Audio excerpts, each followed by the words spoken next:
And here we go. At 3, at 2, Thomas falls away and hits for the lead. Hammond trying to get around Kidd. Poteet scores with 2.7 and a foul. They're looking for a 3 now. Cadeau, 4-3. He's fouled. He has a chance in a 4-point play. Hello, friends. Welcome back into another episode of the D1 and Done pod, the first pod of the year 2025. This episode officially brought to you by the Mountain West SEC correspondents and the benefactors of the pod, the Hagen Hall Boys. Make sure you give us a follow on our social media pages. That's Facebook, Twitter, Instagram. You can message us on our email. It's d1anddonepod@gmail.com. It is the letter D, the number 1, and donepod@gmail.com. Make sure you leave us a review on our Spotify or page or wherever you get our podcasts. We may not be a 5-star pod today. You know, if you're a person that may or may not have gotten riled up by our top 25 polls, maybe you rate us 1 star. That's okay. We are here for the discourse. That's what's great about college basketball. We can disagree and still agree on the fact that we don't want UConn to win it all. We just ostracized the UConn fans, but that's okay. Anyway, welcome aboard. I am Robbie Donahoe. Dialed in remotely is Nick Mills and Dusty Mills. If this is your first time listening into the pod, welcome aboard. Dusty played his college basketball at Kentucky and Ball State, walked on to both schools. From what we've been able to ascertain, he is the first person in the history of college basketball to walk onto 2 different D1 programs and subsequently get removed from those programs in the same year. If you can fact check and let us know that if that's real or not, please. We're a truthful pod. We want to make sure that we follow up on our sources and our statements, but we're pretty confident that is quite a saying to be able to have. Dusty is the man, while Nick and myself, not so much the men. I covered a lot of basketball when I worked in broadcasting, and now I still do a little bit. And Nick watches a lot of basketball. Unfortunately, it's not always the best basketball. Yeah, for people new here, Dusty played D1 basketball. Robbie covered D1 basketball, and you watched a lot of it. I've watched a lot of it. I'm here for the vibes. So I'm here for that is correct. Indeed. All right, we'll get to top stories in a moment. We're also going to talk about a game that kind of popped up or perked up our ears a little bit. We'll talk about our sidelines, which other side stories that we need to talk about. We'll mention teams that we might need to worry about going into the month of March. You know, we're only 2 months away from Selection Sunday. We'll have our upcoming schedule, our locks, and then we'll have some other fun stories, funnies. We got a lot of great stuff coming up here on the show. But first off, Nicholas, I want to begin with you. It was a good week of college hoops, but the top teams continued to make a statement and basically show the rest of college hoops that they are here to stay. Yeah, Robbie, first of all, hello, everyone. Nice to be here on this snowy Monday. Very snowy. For people out there, it's supposed to be in-person pod, but Mother Nature had other ideas. So everyone be careful on January 6th out there, I advise. But the story of Saturday, everyone, was the top teams took care of business, like we call it the tier 1 teams, the favorites. Yeah. So I have 9 results right here, okay? I'm going to run through them real quick. Tennessee, Iowa State, Houston, Auburn, Alabama, Duke, Kansas, Texas A&M, and Mississippi State, who's unranked according to some people. But to most, these 9 teams are 9 of the best teams in the country. And they won by an average margin of victory of 27.8 points per game this weekend. Woo. Just domination. We had Kansas won by 51. Duke beat SMU at SMU without Shire by 27. And then 2 other teams like Duke and Kentucky and Florida, which I was at. Shout out my Cats. Again, 2 top 10 teams who both play great. So to me, like a lot of those upper teams look good. And a lot of time, like the middle teams, like your Cincinnati's, your Maryland's, UCLA, Oregon, SMU, Arkansas, Oklahoma, did not look so good. So to me, I just thought that was the theme of the weekend. Top 10 teams, top end teams just took care of business. I don't think, maybe on Thursday, maybe Illinois beat Oregon was an upset, but I can't think of too many upsets over the weekend. So to me, Robbie, that was the theme, was the top teams looking dominant and the middling teams, including my poor Bearcats. Oh, boy. Looking like real teams, yeah. Dan Skilling, stop throwing up garbage. What are you doing? Please stop. There is a new AP Top 25. The top 5 did not change from last week. What was funny is every other team either moved up or moved down from 6 to 25 in the AP Top 25, except for Purdue. Apparently, Purdue winning 2 games against Minnesota and against Northwestern was not enough for anyone to change where they wanted them to be. They're at 20 and they're staying at 20, which I honestly don't disagree completely. I think they're kind of on the fringe of being a top 25 team, but they have played better overall. Speaking of top 25s, if you are here because of Dusty's top 25, you may or may not be a Mississippi State fan.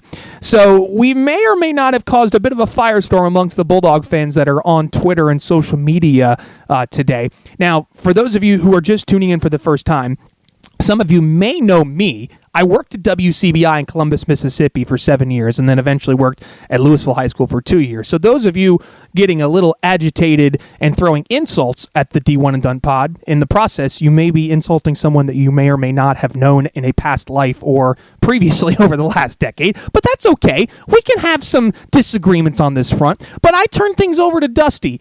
I know, Dusty, you probably had a top story, but now you have become the top story, keeping Mississippi State out of your top 25. Would you like to answer to that? Well, I'm sorry I didn't take the big win over West Georgia early in the season into consideration. Oh. But I did take and lost to Butler at home by 10 points to a Butler team that has now fallen off the rails. They did play that neutral site, by the way. Yeah, Dusty, I was not. Yeah, okay. Well, Mississippi State, travel, huh? Hey, Tyler Ham, you want to talk crap? Get on the plane, buddy. Buy some tickets. And guess what? Santa Claus. Yes, my name actually is Dusty, so don't put it in quotes like that. Santa Claus. So, rather than complaining on January 6th, I just keep going for your team. And also, Benny Burt, where's Mississippi State? Guess what? Not in my rankings, and no one in the country knows where Starkville is. That's not true. I know where Starkville is. I live Correct there. me. But my favorite comment, I think, of all the comments that we got was from @DustyDogs86. He says, "I hate sharing the same name as that idiot on your show." That's probably my favorite comment of all of them. That's gold. We had some great, but this is all in good fun, by the way. I think we've taken this in stride. If this gets us a couple more listeners and gets us a few, college hoops fans, we're all here for it. We're not trying to bait people into, becoming villains of Mississippi State. I, in fact, am a Bulldog fan, I would say. I like Mississippi State. I like Ole Miss. I covered both of them when I was in Mississippi. So, I mean, we can all come to an agreement that, we all love Mississippi State on this program, except for Dusty. But I'm curious, if Mississippi State wins this week, especially this weekend against Kentucky, are you going to put them in the top 25? Well, first of all, let's keep in mind I did leave off Ole Miss as well. Oh. Oxford, much better college town. Let's all be real about that. You're making it works for yourself, but okay. I'll tell you this. Let's see what Mississippi State does against Kentucky. I wouldn't even go that far. I'd worry about them at Vanderbilt this week. Yeah, playing the old off-the-house. Can I ask some questions? First of all, for you listeners, me and Dusty are brothers, so I feel like I have to step up and ask my brother some questions. First of all, you do have you told Mississippi State's wins. You do have Georgetown ranked for the record, which they have not necessarily played a gauntlet. I love that you ranked Georgetown. Actually, my story today, so I'm glad that I was able to change. Yeah, well, the other big one is Mississippi State did go to Memphis and smoke them, and they are currently ranked 14th on your rankings. So I see where the Starkville faith are coming from. As someone who has Mississippi State ranked 10th or 11th, shout out Starkville. And right, well, maybe I like them more if they give a gay choice and more playing time. They gave who? Gay. I think it's a guy choice, but hold on a second. Oh, Guy Chol, yeah. Okay. Gotcha. What? I mean, this is a very talented Mississippi State team, and it's funny. I love Josh Hubbard. I will admit that. Yeah. Very much love Josh Hubbard. I have more on Mississippi State later in the show, but I think should they be ranked? Probably. Are they a top 10 team? I think they've shown that at times, but also with your only loss against a team that's 7-8, that doesn't look great overall. I know it's a quad 2 loss on a neutral floor, but overall, I mean, Mississippi State has been just crushing teams lately. Again, I don't want to get too far into Mississippi State too much lately, so we'll talk about them a little bit more here momentarily. I want to talk more about Braden Smith, and I'm sorry to Nick and Dusty, but I don't know if you guys have watched the last 3 games of Braden Smith, but my gosh, my guy, 25 points, 10 assists, 5 rebounds. That's averaged out over the last 3 games. He has been nothing short of extraordinary. Against Northwestern, he was darn near unstoppable. How does someone who's barely 6 feet tall become unstoppable? You tell me. But this little 3-star kid out of Westfield, Indiana, has turned into a bona fide superstar, and he has been absolutely outstanding for the Boilermakers over just this entire season. That's the reason why I ranked him on my first team preseason All-American list. But did you guys anticipate this kind of ascension? Because right now, I mean, Braden Smith has been one of the top 5 players in the country recently. Well, Robbie, again, another thing that I missed on to start the season. Very much so. Nick, what did you think? Yeah, I mean, it's kind of the theme of this pod, or not the theme, undergoing storyline is, I don't know if me and Justin necessarily laughed at you, but we're definitely appalled. I think he had him preseason first team All-American. I did, yes. And, I was pretty appalled. I'll go appalled. I really didn't see it. I thought it'd be, for Purdue as a whole, I mean, it still is a transition year from Zach Edey losing him, him and Lawyer having to be, the main dogs. But, they are a top 20 team, and he is, being at their best, I don't know, because with Trey Kaufman, he's definitely the most, impactful, important player. Yeah. And because part of the issue for Purdue, we've told them a million times, is no one else really handles the ball or does it particularly well. So I was pretty wrong on his ascension this year. I did not. I thought he'd take a step up, and nothing like this. He is playing at a first-team All-American level. First-team All-Americans, they diced up Minnesota and Northwestern, so there you go, Robbie. That's the standard around here. Yes, you're very much more right about him than me. I will say go real for quick, it, yeah. Robbie. I felt that Purdue team, as dominant as it was, I think Edey, I thought, covered a lot of their flaws. Oh, and when yeah. you have a big presence like that, especially for a guard, and you get the ball to him anytime you get in trouble. So the jokes about Braden Smith earlier this year obviously were just to mock you, not Braden Smith himself. I couldn't be more impressed with his ascension and just team leader and the games he takes over when they need him. Yeah. The ball's in his hand, and everyone knows the ball's going, and recently he's been unstoppable. I mean, against Northwestern, he just took the ball, was like, I'm just going to go win this game and do whatever I can to win the game. Now, they didn't really need him to go off in that game because Northwestern played so poorly overall. But I said it as my New Year's resolution. I wanted Purdue to be more physical, and man, they have been supremely physical over these last 2 games, and I think they're finally starting to come to grips with the fact that, yeah, we probably need to be tough if we're going to play in the Big Ten, because I don't think there's any supremely soft or maybe not as super physical teams in the Big Ten. They're going to have to bring their lunch pail against some of these teams like Michigan State, Wisconsin. Heck, even Michigan's going to be tough. IU's obviously going to be tough. That's never an easy game against the Hoosiers, but it's been fun to watch Braden Smith lately. And if you're of the betting type, we have kind of a joke amongst our friends.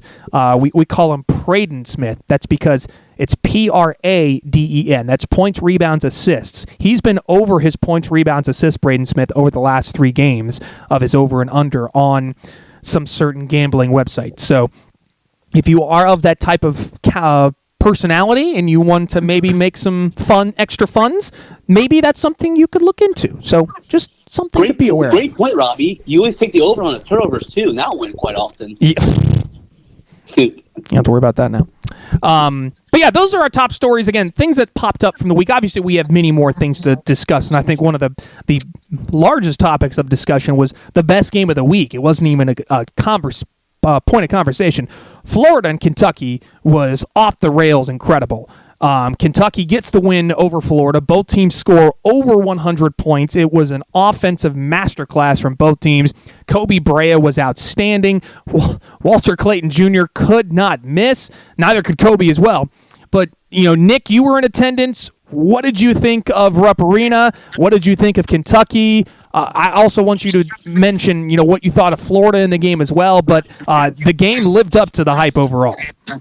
For sure. So again, for people first time here, I am a University of Kentucky graduate. Dusty play there. Our dad does have tickets there. So I was at the game Saturday with our other brother, who actually happens to be a Florida fan. I know a lot of moving pieces. Shout out producer Jake. Shout out producer Jake. But yeah, this game was interesting. For people who don't know, it was 11 a.m. local time tip. It was very, so me and Jake, we had maybe a little too much fun Friday night. We got there right before tip off, but because I think me and Jake were curious, how's the crowd going to be? And Rupp Arena it seemed like it was 9 o'clock on Saturday. The place was on fire from the start. Calmed down a little bit when Florida came out firing to begin with. But yeah, Robbie, I wish I had more, what's the word, sophisticated take to this. It's just two teams that played great. The shot making this game was insane. Yeah.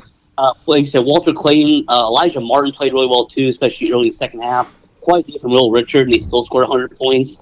Yeah, man, Kentucky, they Kobe Bryant 7-9 from 3. Jeez. Guys in double digits. And this was an intriguing game for Kentucky too, considering the last time we truly saw them was against Ohio State on neutral court, and it did not look good at all. So for them to come out like that was awesome, man. Especially in the SEC, we're talking about the gauntlet every night. It was just an awesome game, awesome environment. I think two really good teams. I think Florida is, how is this for a dumb take? They impressed me more in a loss than I think a lot of people did this week to win. Yeah, so shout out Florida. And yeah, just a big win for the Pope. 3 top 10 wins for him this year. And yeah, I could not be more happy. The one concern still, you remember that Ohio State game I talked about their 2-point percentage? Florida shot 80% from 2 yesterday, 2 days ago. So I don't know if that's a trend, if that's just a happy luck, wherever you're going to be. Yeah, my main takeaway, awesome game, 2 awesome teams. And I know not much more to add to that, Robbie. Yeah, Nick, I just kind of tallied the numbers. Florida was 21 for 27 inside the arc shooting. That's insane. I don't think I've ever seen a team shoot that well from the 2-point area and still lose. That's extraordinary. Dusty, I was going to mention this as well. I was actually going to ask Dusty this. I know many people are going to come away with, Kentucky's the winner and they should get the credit. What did you think of Florida? This is their first loss, but I think more people are more impressed with how the Gators played rather than Kentucky getting the win. Another team I was off on to start the season.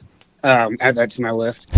I could not get over, first of all, their offensive rebounding is absurd. I know them in Texas A&M, I think, are top 2 in the country still. Yeah. First of all, that's when that game changed, is when Kentucky started actually putting bodies on people. Defensive rebounding again, transition, which is what they do best. Florida, the thing about them that I gauged from the few times I watched them this year, their guard play offensively might be the best in the country between the 3 of them. And the big men defensively are monsters. And then the crazy part, though, is if we reverse it, the guard play defensively can't really keep anyone in front of them. But the big men with the offensive rebounding, or rebounding on both ends. I mean, rebounding alone, 19 offensive rebounds, 23 defensive rebounds. They are a scary team, and I did not think they would be. And going to that environment, I was almost more impressed with Kentucky for fighting back after that start. But Florida even took punches and didn't waver whatsoever. An amazing game. Even Jay Bill said on the telecast, he thought it was one of the loudest games he's ever been at Rupp, and that's saying a lot. Nick, does this quell the concerns? Are you still concerned about Kentucky, or is this kind of maybe put you at ease a little bit and be like, okay, we can outscore some teams, we still can't defend, but maybe we're gonna have to score more than most teams this year? It's a really good question because, well, first of all, I think we told us after Ohio State game, I was whatever about it. They're due for a clunker under Pope, blah blah blah. But you asked that question, was interesting. Kentucky has shown they can beat the big dogs, right? You beat Gonzaga and Duke on neutral site. Gonzaga, essentially road game, whatever you want to call it. And you beat Florida yesterday or 2 days ago. They can beat the big dogs because these teams like Ohio State, Clemson, Louisville that they've had their more struggles against. So I don't know. Maybe maybe for lack of a better term, play against your competition. But I came this year with really no expectations for the first time in my Kentucky basketball fanhood.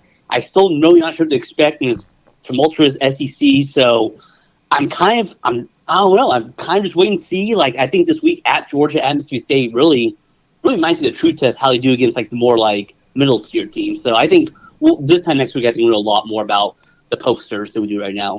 There's only one other coach in the history of Kentucky basketball that began his career beating 3 top 10 teams in his first year. That would be Adolph Rupp. Billy Gillespie. Oh. It's not Billy Gillespie, no. So Adolph Rupp and Mark Pope. If that is a precursor to what's to come, maybe Mark Pope has got something going. Yeah. Oh, good Lord. Jeez. All right. Before we jump into other games that stood out from the weekend, let's get to our sideline. Speaking of the SEC, of the top 50 in the net by conference, I want to go through of what teams, what conference, how many are in the net. The SEC, 14 of their 16 teams are in the top 50 in the net, which is absurd. The Big Ten has 11, Big 12 has 9, ACC with 6. The Big East only has 4. Mountain West, West Coast Conference with 2. The American and the Big West each have 1. No teams from the A10 are currently in the top 50 in the net. Dayton took a bad loss against George Washington this week. VCU and St. Bonaventure have kind of been on the cusp of getting in there. So a bit of surprise there, but overall it just goes to show you the SEC still stands out as one of the best conferences in the country. This is also crazy. All 16 teams in the conference have 10 or more wins in the SEC. That's insane. Crazy. Tennessee had no problems with Arkansas. John Calipari blaming not having a shoot-around before the game. No, it wouldn't have mattered. Tennessee was still going to win. We talked about Kentucky, Florida. How about Alabama boat racing Oklahoma? Welcome to the party, Porter Moser. Good night. The Tide looked really good.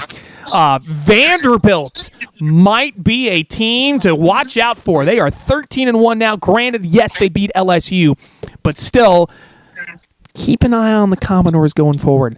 We are down to just one undefeated team. We lost Drake. They are no longer amongst the ranks of the unbeaten because they lost twice this past week at Illinois, Chicago, and to Murray State. So those are 2 bad losses for the Bulldogs. We mentioned Duke's win at SMU without John Shire. That may have been one of the more impressive wins of the week overall. IU goes small, wins at Penn State in the Palestra. Michigan State keeps winning. We'll talk about Kansas here in a moment. Wisconsin has become an offensive powerhouse, and I don't know how that happened over the span of the last 2 months, but it's incredible. All sorts of other games of note that we'll get to. Nick, I want to start with you. What are your other game recaps that you want to go over from this last week? Yeah, you mentioned I want to talk about Kansas because they are one of the most interesting teams in the country, as they are every year, but I think this in particular. Again, they're preseason number 1, almost unanimous, I would say. Again, interesting week. Okay, we'll just switching that pot in a while. Going backwards, New Year's Eve, they lose to West Virginia at home, and West Virginia's down 2 of their top 3 scorers. It's just unfathomable. Like, quite honestly, I mean, West Virginia's first ever win at Allen Fieldhouse. Granted, all season went to the Big 12 for so long, but still, for any team to win Allen Fieldhouse is crazy, let alone 2 of their top 3 scorers. They had that weird alarm in their hotel room the night before. Oh, gosh. And in that game, by the way, Griffin, Storr, and Adams, 5 points combined. No bueno there. And just real quick on West Virginia before I get back to Kansas. That wins over Kansas, Gonzaga, and Arizona. Yeah. Which, oddly enough, they play Arizona this Tuesday. This one will be a conference matchup as opposed to the other. So weird. So funny. By the way, this is the first time Kansas had lost a Big 12 opener, home or away, since 1991, which is insane. That's insane. To not lose a conference opener in, was it like 33 years, whatever the heck that is? Yeah, is that more insane than winning at UCF by 51? I don't know. That's beautiful transition, because they did do that on Sunday. Is it Tom Amaker? No, it's Dawkins. Johnny Dawkins, yep. No good for them. They beat the brakes off them. UCF team to beat A&M earlier in the year. Dixon 27 for the guys in double figures. So I want to bring up Kansas because I kind of look at them at like big picture right here, okay? They're 3-3 in their last 6. By the way, 2024 for Bill Self was maybe his worst calendar year at Kansas. 20-13 overall, 16 to tournament. And I hesitate to say it. So the criticism we've had about what's in IU, right? Do all the puzzle pieces fit? In Kansas, kind of seemed like they had this issue going for it. Right? They brought in these transfers like Zeke Mayo and AJ Storr. Do all the puzzle pieces fit together? I think is a legitimate concern. Adams, Dickinson, Harris, Storr, and Griffin are all shooting under 36% from 3. Okay? In today's college basketball, it's tough to have those 5 on the court. And it's interesting this week, or actually yesterday against UCF, he added, is it Shaquille Moore? Yeah, Shaquille Moore, former Mississippi State Bulldog, by the way. Former Mississippi State Bulldog, shout Starkville, beautiful city. Highly recommend anyone to attend. Either way, yeah, Kansas, again, 3-3 in their last 6. Not many great shooters on the team. Zeke Mill has been playing really well. And I don't know, for just Bill Self, maybe the best coach in the country, preseason number 1, it's just keep winning from the top a little bit. I don't know. Maybe it does get resolved with more. And I don't know. I just feel the same ways I do with IU that maybe all these great players don't necessarily fit together. It's certainly possible. And remember, this is a game Kansas lost last year in Orlando at UCF. People forget that. So maybe there were some I mean, after losing at home to West Virginia, you'd think you'd come in here and UCF would be able to, kind of bully them around a little bit. Kansas was a 4.5-point favorite and covered by 47. So that's crazy that they were able to do that. Hunter Dickinson played really well. They were able to, get easy looks. Rattling Griffin 4 for 4 from 3. You mentioned him, Nick, that he was a guy that has not shot the ball well, but is a career 40% shooter from 3. A.J. Storr came off the bench. Maybe putting Shaquille Moore in the lineup is what's going to change things, but that makes Kansas very small. DeJuan Harris is not big. Neither is Zeke Mayo. Neither is Shaquille Moore. So now they're going more speed and quickness rather than kind of size and frontline power, it seems. But just something to consider with Kansas is do the puzzle pieces fit like Nick said? Is this kind of a situation where IU is? I don't know. We'll have to wait to find out. And I guess I should note they did beat Duke and Michigan State early in the year, so give them credit for that. But again, Kansas is a completely different standard, so that's kind of the standard we're holding them to right here. Agreed. I want to talk about Mississippi State a little bit more. That was before the firestorm that happened on social media with Dusty. They were actually my team that I wanted to highlight after another great week where they crushed South Carolina. Obviously, they have a win at Memphis on the resume. They crushed Pitt at home by 33. They are really starting to put it together. And Josh Hubbard has been outstanding. And I said it last week, and I will say it again. I think this team is better without Kanye Clary. I think he's just he doesn't bring enough to the table that you can take minutes away from guys like Riley Kugel or Claudell Harris, who played a great game against South Carolina. RJ Melendez has been really good inserted in the starting lineup. You know what you're going to get from Cam Matthews. There's a lot of good pieces here that Mississippi State can work with. Keyshawn Murphy has been the ultimate microwave guy off the bench to bring energy, get on the boards, make plays. Riley Kugel has been really reliable off the bench as kind of the second scorer that they can really depend on. I really like this Mississippi State team. That's why I had them in my top 10 this week. But I will say, I've covered Mississippi State and been around them for over a decade, and I Bulldog fans, if you're listening, you will know what I'm talking about. When it starts getting really good and all the hype and enthusiasm comes to Mississippi State, that's when things start to fall apart. It could very well come to a head tomorrow night, Tuesday night, at Vanderbilt. Weird stuff happens at that weird gym. And that's why I'm concerned just giving all this hype to Mississippi State, because now you go to a place that you have to exercise some demons a little bit. You have some ghosts chasing you. Vanderbilt's got a lot of momentum going on right now. I have worries for that game, but I will tell you, coming up Saturday, 8:30, when Kentucky comes to Starkville, whenever it's Kentucky, Mississippi State at the hump, that place is going to be rocking. Whiteout conditions, going to be fantastic. That is going to be a great game, but this is a big prove-it stretch here for State. You play Vanderbilt Tuesday night, then Kentucky, at Auburn next week. Ole Miss comes to Starkville. Then you go to Tennessee. That's your next 5 games. Obviously, the SEC is going to be a gauntlet this year, but the Bulldogs have some proving to do, and I'm eager to see them come step up and rise to the challenge and see if they can handle it. Dusty, is there a team or a game from last week that you have that's on your radar? Well, first of all, if you're just a hater over here, if Mississippi State goes 2-0 this week, I'll rank them maybe 25th. I don't know, and I'll buy a cowbell. How's that? Ooh, hold on. Let me give me. Hold on, 1 second. Hey, How to get mine out? I have mine sitting next to me right now. more cowbell. That's right. Dusty, a team or a game that stood out for you from the past week? So, as you guys know, I was in Bloomington Thursday for IU and Rutgers. Yep. Not as much the game itself, pretty fun game, honestly. I mean, IU kind of handled a 10-point lead most of the game. But the story for me is truly Ace Bailey. So, I had not seen him in person. Had no reason to, obviously. Seeing highlights of him, I don't think I've watched the Rutgers game this year. So, they're playing without Dylan Harper to begin with. And he just went off in a way I can't. I compared him to you guys, to Tracy McGrady, how he plays. Mm-hmm. I love that comparison, by the way. Yeah, just the style of play, the way that he shoots, the rise on his shot. I think 39 points, I think it was. Thankfully, to add to the 0 assists, which is such a funny stat of his, that he averaged, 0.7 on the year. But, hell yeah.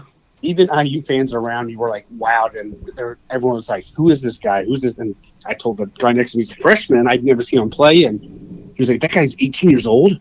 Really cooler. He tried to take over the game entirely in the second half. But the two things I want to say about him that I loved, his hustle, first off, he plays defense. He was in there, I can't remember if he had a block shot or not, but he was in, 4 blocks actually. Involved defensively, talking on defense. So it wasn't just hey, give me the ball and you guys figure it out defensively. So his hustle and defense was and he cared. Besides the fact that it was kind of funny to watch as the team was warming up to start the second half, he was chilling on the bench. But probably just need rest. The most impressive play I saw from him, he had 2 free throws at one point. I want to say it was a tech free throw. So no one was on the line, if I recall that. We went to dinner before, so I'm sorry. So he misses both free throws, and they immediately got the ball back. So that's why I'm thinking it was a tech free throw. And he is livid with himself. And he goes back to around half court and immediately starts typing for the ball and asks a teammate to set a screen for him. Comes to the 6th screen, comes around the wing. They immediately double him on the catch, and this is where it was like T-Mac. Catches it, turns his body 90 degrees, goes up, jump shot, 2 hands in his face, just drains it. And I was just mesmerized by that. So, I was telling my wife during the game how amazing it was to watch him, and she's like, what's so great about watching him? And so I was trying to explain that. He honestly, watching him, it kind of reminds me of a star player in high school that gets double teamed, but still finds a way to make shots. I like that comparison. And also, while I'm on that game, IU, I'll give them their due, playing very well right now. Agreed. Yeah, we'll get to them in a moment. I'll mention, so let's give an update on Ace Bailey's assist numbers. How many assists did Ace Bailey have against IU? Well, 0. Go for Rob, can I give you a question based off that? Sure. So you told Mississippi State earlier, and Josh Hubbard, who has 0.7 turnovers per game. Who do you think has more? Do you think Hubbard has more turnovers this year, or does Ace Bailey have more assists this year? I have it right here. Oh, my gosh. Well, they're tied right now, aren't they? So, yeah, for averages per game, I have the overall total number. Oh, the overall total. I would say Hubbard probably has more turnovers. Crab? Agreed. Yep, Hubbard has 10 turnovers to Ace Bailey's 8 assists on the season. We are going to track this the rest of the year. Hubbard versus Ace Bailey. That's super. I don't know if I'm, am I more impressed with Ace Bailey having 8 assists or Josh Hubbard, who is a big-time ball handler with only 10 turnovers? That's incredible. Both of those are incredible numbers. That's nuts. It really is. That's crazy. My third thing ever done. Yeah. Shout out to both. This Rutgers team desperately misses Dylan Harper. They need Dylan Harper so badly. But what I find interesting, Rutgers has kind of been that really scrappy team under Steve Peichel for the last 5-10 years or so. This is not as much of a scrappy team as it is just supremely talented. And I don't know if Peichel fully knows how to handle that.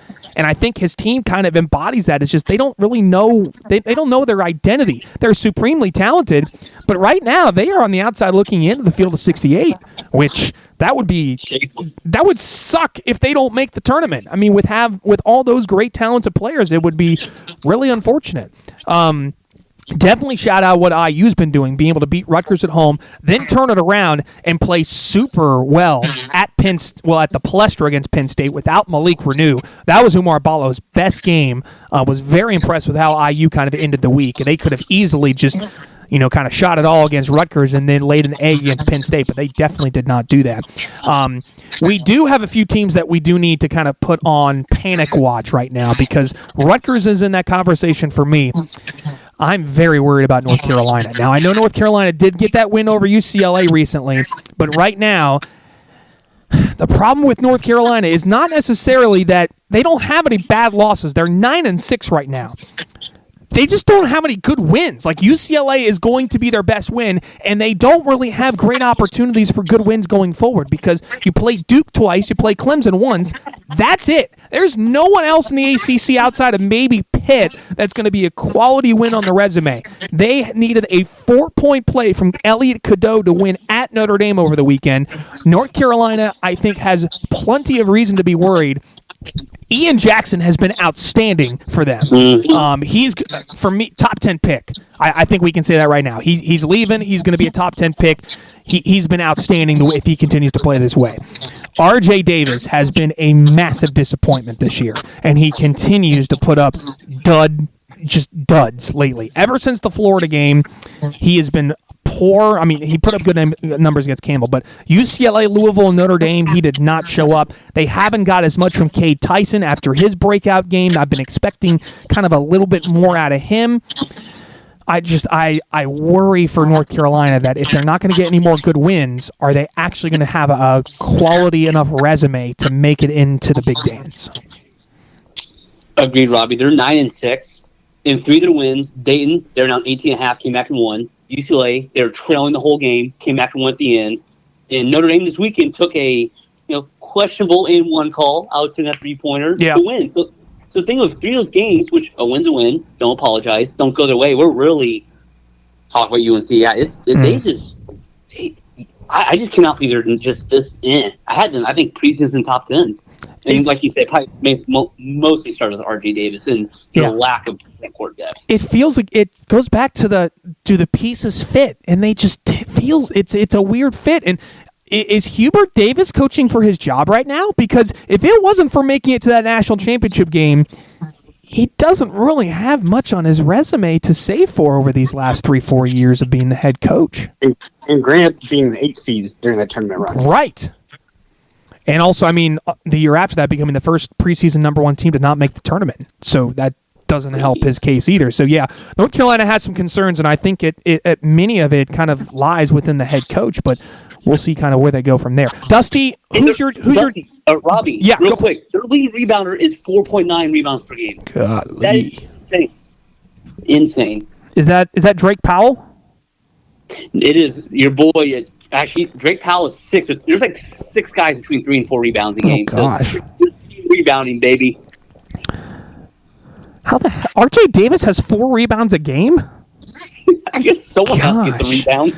I mean, they miss Seth Trimble. They really miss Seth Trimble. They just need another guard to go. But again, I said it before. Go small and just run up and down like crazy. Turn this into Guru of Go stuff and just run the heck out of the ball. But I don't know if that's kind of North Carolina's MO. It's hard to say. Dusty, is there a team that we need to worry about from you? I had 4 listed. Oh, wow. One, I'll just get it out there. I'm not making fun of them at all, but seriously, Creighton. Yeah. Unfortunately, this one, when I saw this too, because you mentioned that Drake losing 2 straight games, the only reason I find that hard is they're in a one bid league, and I know it's very early, we have 2 months, but they really need to win the Valley to get in. Yeah. So I've changed my perspective of them. And then 2 others are both SEC. I really am not sure about Arkansas. Yeah. I mean, I know they beat Michigan by 2. They beat who else is a solid one? Okay, one other solid one. Maybe 5. Lost to Baylor. I remember they barely beat Miami.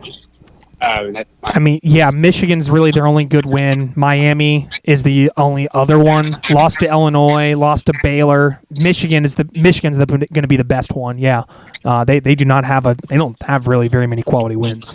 Yeah, and I'm just on record loving Calipari. I've spoken about that plenty of times. But the reason I say Arkansas, the other team I'm going to say Oklahoma, is this SEC gauntlet. One team has to just get punished. Yeah. And I mean, more than one is going to, but it's got to be one of those teams that we thought was good early, and then all of a sudden they get into this gauntlet. You're playing 3 straight tough games in a row, and I mean that's the thing about the Florida Kentucky game. Watching the game with my dad, we were talking about it. We're like, Kentucky has to win this game because in this conference you have to win your home game. Yeah, got to. So those are my teams. If Oklahoma finishes below 500 in the conference, should they still make the tournament? I think how far below are we talking? Like 8 and 10, I think. And that's happened before. I was going to say like 8 and 10. Okay, 7 and 11. Yeah, I mean, as long as they have decent wins in the SEC throughout, I think they'll be fine. Okay. I mean, they've got good wins. You beat Michigan on a neutral floor. You beat Louisville. Arizona win might start looking better, and Oklahoma State. Like, I know they've beaten up on the quad fours as well, but they also have a couple pretty decent wins overall. So, I mean, everyone's going to get blitzed at Alabama this year. I think that's just bound to happen. But I mean, you lose by 28. It kind of just sends some alarm bells of, oh, have these guys actually really played anyone? I was thinking about in that conference, who I think it's just a prediction. Who I think might be the two teams that will get slapped in the face, and that's just who I thought when I was diving. Yeah. Nick, who's Also, your? Yeah, go for it, Dusty. They're 244th in the nation in rebounds per game. That's not good conference to be bad at. No, it's not, especially with the size and the physicality that the SEC plays with on the backboards for sure. Nick, the team that we need to worry about for you.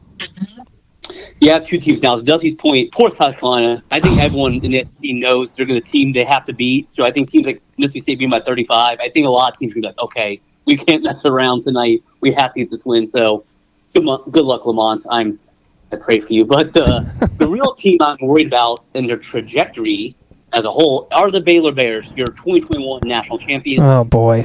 And I thought they were going to make – I picked them in my Final Four at the start of the year, so – Oh yeah, so you were big on the Baylor Bears. I loved their additions, but it's not worked out. Well, you see, one of the issues is guys like BJ Edgecombe and is it Kendrick Nunn? No, that's NBA. Jaden Nunn. Jaden Nunn. I think I'm drawing a blank. Yeah. They combined for 7 points. Especially BJ Edgecombe. I mean, he played poor lately. He's just not been what you thought he would be at all. Yeah. They're 9-4, 1-1 in the conference. They have losses to Gonzaga by 28. Lost to Tennessee by 15, but they're now 27.5. They lost again this week in Iowa State by 19. Their other loss at UConn, close, but no Alex Caravan. And we're now at a place, Scott Drew, I think, is one of the best coaches in the country. Obviously, I was very disappointed when Kentucky did not get him. So now we're going back kind of the old Baylor, right? They've lost to 3 straight years around 32, which is always kind of the old Baylor MO, right? They would have some stupid loss in the tournament, all the talent in the world. And I don't know, it's just been a weird kind of 4-year run from Baylor. You know, and this is kind of continuing in this year again.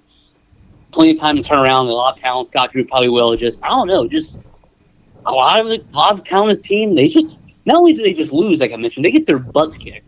Mr. Baylor Bears. So yeah, I'm just worried about them this year, and I guess going forward maybe. I mean, their best win right now is Arkansas. And they're kind of like North Carolina in a sense. Weirdly enough, they've no bad losses. You lost to Gonzaga, Tennessee, UConn, and Iowa State.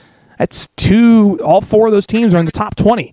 So all away from home too. Yeah, right. So it's hard to hold that against them, but at the same time, it's like Tennessee beat them up pretty badly. The Gonzaga loss still just boggles my mind. You lose that much in the first game of the season. And VJ Edgecombe has been massively disappointing these last few games. Norchad O'Meara has just not done enough for this team, along with Jeremy Roach. I mean, Jeremy Roach needs to do more for this team, and VJ Edgecombe has got to make a gosh dang 3. My dude, like, you came in as a shooter, and you're shooting 30% from 3 right now? No, let me get this right. He's shooting 28.6% from 3. That is not... That's not good, Robbie. That's not good. You cannot continue to win. Right here. Yes. I don't like it. Not good. So, I'm concerned about Baylor as well. So, those are some teams you need to worry about. 3 other scores we need to mention. Illinois getting the Northwest sweep.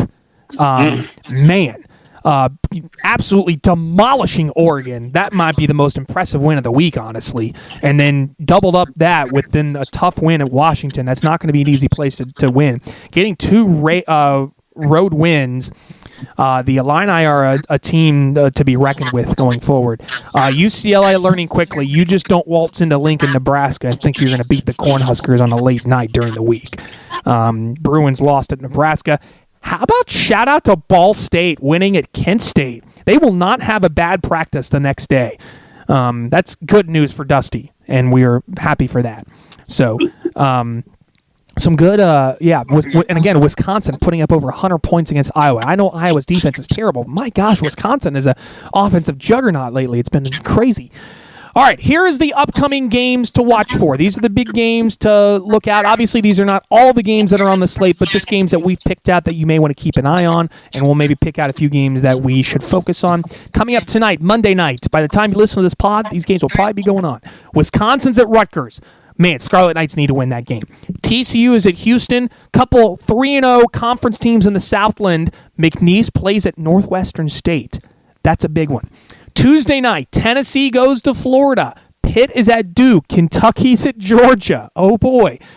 St. John's at Xavier. Arizona's at West Virginia. Clemson at Louisville. Miami, Ohio is at Ball State. That's the 2 top teams in the MAC currently. Crazy. Georgetown goes to Marquette. Nebraska is now 12-2 and just on the verge of making it into the top 25 there at Iowa. We mentioned Mississippi State at Vandy. Auburn goes to Texas. Auburn could win that game by 20, honestly. I'm curious how that will go. Texas Tech's at BYU, UNLV at Boise State, Michigan's at UCLA. That's a 10 p.m. tip-off time. Enjoy that one, Wolverines. That's not going to be fun. Wednesday slate. UConn goes to Villanova. Ooh. Navy's at Holy Cross. Holy Cross is the only team with a winning record in the Patriot League, and Navy's 2-0 in the Patriot League. So, interesting nugget there. DePaul's at Seton Hall. Both teams are winless in the Big East. The Blue Demons have got to win a conference game at some point. Maybe this is finally the time to do it. Alabama's at South Carolina. Ole Miss at Arkansas. Drake needs this one at Bradley. The Braves have been great this year. USC is at IU. St. Bonaventure, top 25 team according to Dusty, playing at St. Louis. Butler at Providence. Bulldogs have got to get a win soon. A&M's at Oklahoma. Rice at North Texas. Thursday games. Oregon's at Ohio State. If Ohio State beats Oregon again, I think they can officially say that they own the Ducks and just about everything else that's not in the regular season for football. Purdue's at Rutgers. Nothing good happens for Purdue at Jersey Mike's Arena, but we're going to find out how that goes on Thursday. Vermont at UMass Lowell. Remember, that game usually decides the America East, and UMass Lowell is still undefeated in that conference. They've been playing great so far. Charleston's at Hofstra, big one in the Coastal Athletic Association. Queens at Lipscomb. Grand Canyon at Utah Valley. Friday, standalone, UCLA's at Maryland. Saturday, pick your favorite game because there's going to be a bunch of great ones. Alabama at A&M, Kentucky's at Mississippi State, UC Irvine at UC San Diego. Both those teams 3-0 in the Big West. Florida goes to Arkansas. UConn's at Georgetown. Kansas, Cincinnati. A bunch of great games there. And then Sunday's Big Ten slate, Michigan State at Northwestern, Nebraska at Purdue, and Oregon at Penn State. Is there a game that stands out to you, Nick, that you are excited about the most? Kentucky, Mississippi State for obvious reasons. Because fun fact, is when the last time Mississippi State beat Kentucky in the regular season? Oh, it's been a while.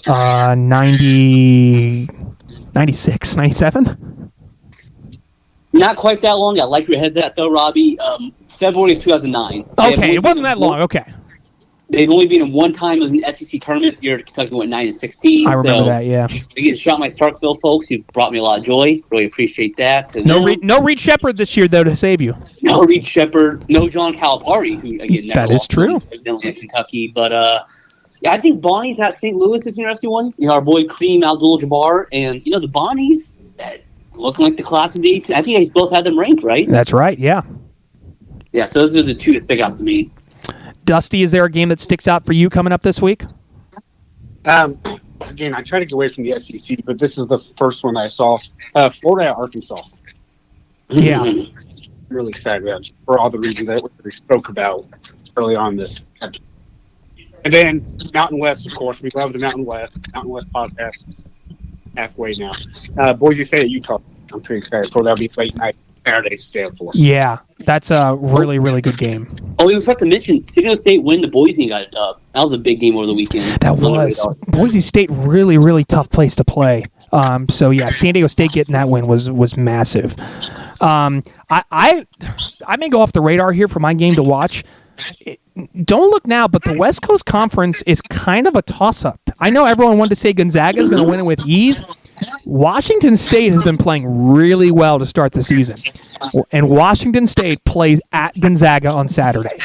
So Keep that as a game to watch. I'm just curious how Tennessee's going to do at Texas. And I said it. One of my buddies who follows me and saw my top 25 poll and as a student at Tennessee, he said it's a shame that you don't have Tennessee number one.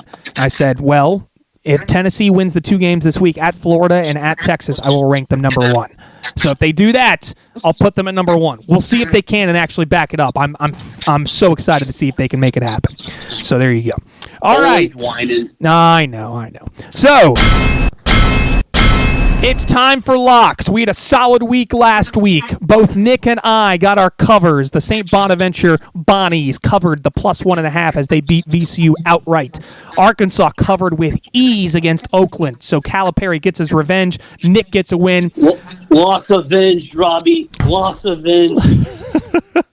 And then lastly, unfortunately, Loyola Marymount lost by 14, did not cover the 8.5 at Washington State. So for Dusty. So I am 5-4 this year, 12-6 overall. Nick is now 7-1 this year, 10-7 overall. And then Dusty, 5-6 this year, 10-10 overall. He's at 500. But overall, the lock's looking pretty sharp. So, Nick, I'm going to start with you since you lead the trio here. What's your lock for this week? I wouldn't say leads. I would say I'm dominating the trio at 7-1. Dominating. You Mr. 500 boys over. You guys are combined 500. I'm combined. Don't throw me in with Dusty. I'm doing just fine without him, okay? Same amount of wins on the year, I should add. You too. Boy. Yes, but I'm a bit. You know what? I talked to a travel agent. Get this: UCLA this week. Saturday has to go out to Nebraska. Tuesday they play a home game, and then Friday they go all the way cross country to Maryland. Ooh. That's an insane travel schedule. Maryland's played on Sunday. Does not play until Friday to host UCLA. And Maryland went 0-2 over the weekend in the Great Northwest. So I think they're going to be desperate. And UCLA's be traveling a ton. Give me Maryland Friday at home against the Big Group. Maryland covering against UCLA. I like that one, Nick. That's a good pick. Traveling. Yeah, a lot of traveling going on. Well, I'm going to stay in the Big Ten for my lock. Minnesota is 1-12 against the spread this year. 1-12. They are going to Wisconsin, a team that is lights out at home, and they have been on fire on the offensive end. As long as the number isn't above, I'd say 15, I would feel pretty comfortable with Wisconsin. So I'm going to go ahead and say Wisconsin covers against Minnesota. That is my lock of the week because the Gophers have been downright horrific against the spread, as I mentioned. Dusty, what is your lock for the week? My lock of the week is confidently Vandy beating Mississippi State. Whoa! I'm kidding. I'm not. I've been looking for someone that I like. I'm going to say a team that we discussed gets back on the schneid this week. And I'm taking North Carolina at home against SMU. Ooh. That's the SMU team. I haven't seen a spread yet, but I would guess 5-ish range. Okay. But for right now. What day is that game? It's on the 7th, so that'd be tomorrow. So tomorrow. Okay, so we got a Tuesday lock with North Carolina covering against SMU, and then 2 on Friday, Wisconsin covering against Minnesota, and Maryland covering against UCLA. So there are your lock picks. We are going to start posting those more on social media. I know we've been a little bad about that, but we need to make sure that we are held accountable for our selections and our choices because as we've mentioned many, many times, please gamble responsibly, but gambling's so easy. It's so easy to make money. We say that sarcastically, by the way. For some of us, it is. Yes, for some of us. 7-1. For some of us, indeed. All right. And it's time to fire up the funnies. Nick, you could go a lot of directions here. I am looking forward to your funny stories. It's our weekly segment where we get up with Nick as he gives his funnies of the week. Hello, y'all. Welcome to Nick's Funnies of the Week. I got to be honest, I had a tough time finding some funnies this week. Ooh. So I don't know if I forget any at the end, please let me know if I missed anything, y'all. Okay. So, but there was a couple out there. I'll start off with New Year's Eve during one team. Ohio State was blowing out Oregon, so maybe some people did see this. Butler had a hilarious collapse versus Villanova for anyone saw it. They were up 64-51 with 6:03 to go at home. And I'm not going to bore you with possessions. I went through myself because I'm committed to the show. Butler, again, up 13 points with 6 minutes to play. Finished the game 0 of 9 from the field, 0 of 5 from 3. Got to free throw line 4 times, made one measly free throw, and turned it over 3 times. It was a complete, utter collapse for a Butler team that's seems like they're not going to year 4 or 5 just being completely irrelevant. It's another tough one for the Butler Bulldogs. Where's the Butler way? It is no way, evidently. Again, I was struggling for nominees. I had to shout this one. Our professional basketball brethren, shout out the Indiana Pacers at their game Saturday night. You know, the guys who run out and dunk the basketball at the end of third quarters and stuff? What is it? The pack? What pack? The Pacers? Oh, I have the tweet right here. Okay. They've changed the name. The Power Pack. The Power Pack, that's what it is. The Pacers Power Pack, And yes. One member named Cam Jam, he proposed to his girlfriend during their performance. Oh, wow. Again, there's nothing funny about it. The funny part is this woman, you can tell it goes from nervous about, like, grown men jumping over her with a basketball in her hand because she was, like, holding the basketball blindfolded. You could tell she was nervous, and the next thing you know, she has a ring in her face, and it was just a great video. Shout out the Power Pack. Power Pack! Who says the Power Pack can't find love? Shout out Cam Jam, come on the pod. The last nominee, Dusty touched on earlier, our boy John Vincent Calipari always just has something to say at the presser. Gosh. For Kentucky fans to remember, again, he basically talked about how they didn't do a shoot-around before the game, said 3 or 4 guys no-showed. And Kentucky fans who remember, this has happened before, 2022 SEC tournament. He said a very similar thing. Good old John, he just has to tell you everything. He just can't, he just cracks me up. God bless him. And God bless Arkansas fans going through it now. Speaking of funny, and finally the winner of this week, this guy is not getting enough credit for how funny he's been all year, and that is Rick Pitino, head coach of St. John's basketball. Oh. Have you guys checked out his Twitter this week? Oh, boy, no. Well, first of all, he had a couple hilarious ones. I'll start off with someone sent pictures of him. I'm not sure if it was AI image or not, but it's him, and I believe it's Arsenio Halls and Eddie Murphy in a hot tub together, shirtless. He quote tweeted and said, "Really cool to hang out with my guys after the Johnny's game." Close quote. So we had that going. What? I'm not sure what to make of that. Would you rather be in a hot tub with those two, or you want to be in the smoke room with Mike Woodson smoking cigars after a loss? People are asking. Sure. I would love to pick his brain after a loss. Like, did you watch the game, Mike?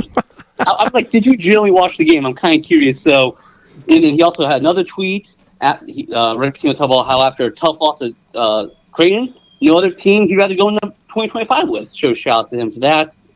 But the funniest thing he said, did you see him rag on college coaches leaving college basketball? No. He basically went on this long rants about how, kids these days don't listen. I can't connect to them. But quote, I'm not going to quit like some other coaches have. Close quote. So shout out Rick Pitino. That's a shout out to Jim Larinaga. Jimmy Larinaga, Tony Bennett, maybe a subtle shot Jay Wright. I don't know. But shout out Rick Pitino. He'll tweet as a great Twitter game, spitting game at the presser. Shout out Ricky Pitino. Look at these former Kentucky basketball coaches, Cal and Pitino, still bringing the heat. So shout out to the fellas. Also on St. John's, I want to mention they are 9 for 58 from 3-point range in 4 Big East games. That's impressive. Florida and Kentucky both made more threes in their one game on Saturday than St. John's has made in their last 4. 9 of 58 is hard to do. It's pretty tough. I think we could actually, if us three of us, found 2 other guys on the street, we could go out and shoot 9 for 58 from 3 in a college basketball game. Surely, easily, right? Easily. Yeah, that wouldn't because be hard. We're listening to Pitino, unlike these kids aren't evidently. That's right. We would listen. Shout to him and shout Arsenio Hall and Eddie Murphy. That's Legends. wild. What a combination there. All right, Nick, some funnies. Good to get a laugh and good to get funny. A little week, but we'll bounce back in the new year. We'll bounce back indeed. All right, it's time to turn the page and turn our attention to Dusty, who always gives us a story at this time of his time playing men's college basketball at the Division I level. It is now time to gather around the campfire and listen to a wonderful story from our pal Dusty. It is Dusty's Story Time. For those new listeners, I will go ahead and preface this by letting you know these stories are not stories you're expecting to hear. These aren't great plays of sport or anything like that. They are more of the backstories of what happens in Division I athletics. So, stayed 1 year at Kentucky, as I mentioned, ended up transferring to Ball State, where I was technically a redshirt there. So, we were playing on New Year's Eve, a random game against Division III Manchester Is it university or college? Do you know? I think it's Manchester College, I think. United is what they're called. Not Manchester United, no. Up in the metropolitan rural Manchester, Indiana. So a game that we're expected to win by, let's just say a lot. We did win by 12. I thought it was less than that. But played horrible. It was an ugly game to watch. They kept coming back in and whatnot. Only outscored them by 1, I think, in the second half. Coaches aren't happy. You can tell focus wasn't there. It's a team you think you're going to boat race by 50. We were starting to get our season back together, had won our prior 2 games. So the coaches, knowing what night it is, tell us we need to have a team heart-to-heart. This is pathetic. So they're nice enough to tell us that we're going to have a 6 a.m. practice on New Year's Day. I don't think you can pull that off with a bunch of college kids. No, you can't. So, no, and I was the one hosting a team party at a party my team was coming to at my house. So, fast forward the next morning. I was responsibly beveraging, and kids out there drink responsibly. Most of my teammates were not. So, one of my teammates, Jared Jones, we get to our lockers to try to put in our uniforms because we think it's going to be an actual physical practice. And he is so slammed, he can't stop laughing out loud, and he can't remember. And this is our stud on the team. And he cannot get his locker open. And, howling laughing. And then Mo Hubbard comes in, and I believe he tripped over Jared and falls on the ground. They start laughing. I would say 80% of the team is just sloshed beyond belief. So, thankfully, Billy Taylor, our head coach, and love Billy Taylor, nicely comes up to him and says, okay, guys, we're not actually practicing. We want to have a team heart-to-heart. So we ended up just going into the practice locker room. I think we were there till 11 or so. And for 5 hours, we were going around and people were given their goals in life, their dreams. Why are they here? Why did God put them here? What do they bring to this team? Where do they see themselves in 10 years? And some of the answers, the coaches had to have known when someone can't speak English, at 9:30 on New Year's Day, that the team was not listening to, hey, we think we're going to practice tomorrow morning. So the sad part is I wish we would have practiced just to see what that outcome would have been. Yeah. But that's a random story of coaches taking power. Let's practice New Year's Day over after a win, mind you. Yeah. And see how these a lot of them 19 and 20, how they corral an extra chair. Yikes. The beauty of college basketball, ladies and gentlemen, there's so much more behind the scenes that you don't know about, and I'm sure we'll hear more stories from Dusty about his love for Ryder and all sorts of other great moments that are down the road. 6 a.m. New Year's Day, that's insane. I'm just going to say it. Yeah, insane. That hurts. That definitely hurts. We're going to wrap up the show with some end-of-the-show shout-outs. I want to shout out my guy, Brian Haydad, who works on the Mississippi State beat, hosts a radio show down in Starkville. He was kind of the one that I guess opened the floodgates of Mississippi State fans to come into our mentions and get after Dusty. So we always love a good little back and forth, a good little tit-a-tat of what's happens on social media. So shout out to you, Brian Haydad. I appreciate you. You're the man. Thank you for bringing some more people on board, and hopefully you guys all enjoy the show, and we'll get you for some more shows down the road. Nick, you're into show shout out? I want to shout out Elon Musk because my Twitter timeline has been phenomenal this past 24 hours. Oh. It's all been Leandro Ball's new song, which is actually kind of a banger, not going to lie, and all the Joy Taylor news, which I just cannot stop reading. Oh, boy. Well done, Elon. You got the algorithm right this time.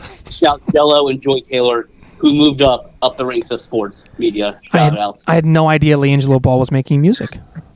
Neither did I. I guess I'm on the wrong algorithm.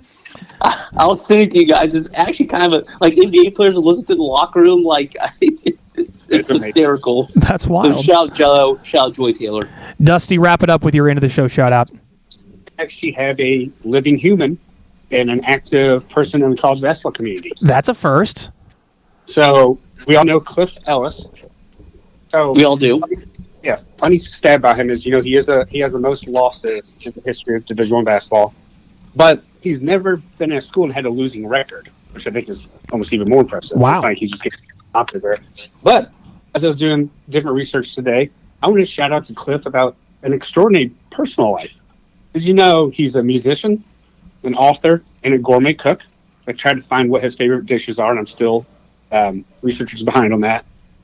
He also has been to an ostrich farm, So, you know, he gets himself out there. Yeah. He and his musical group, The Villagers, were one of the Southeast's hottest acts in the mid-'60s.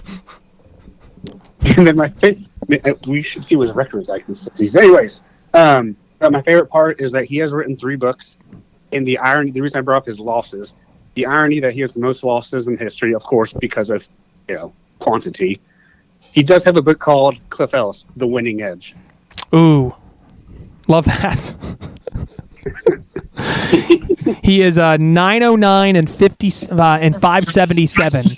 He started as a head coach at South Alabama in 1975 and retired in 2024 at Coastal Carolina. So basically 50 years of coaching.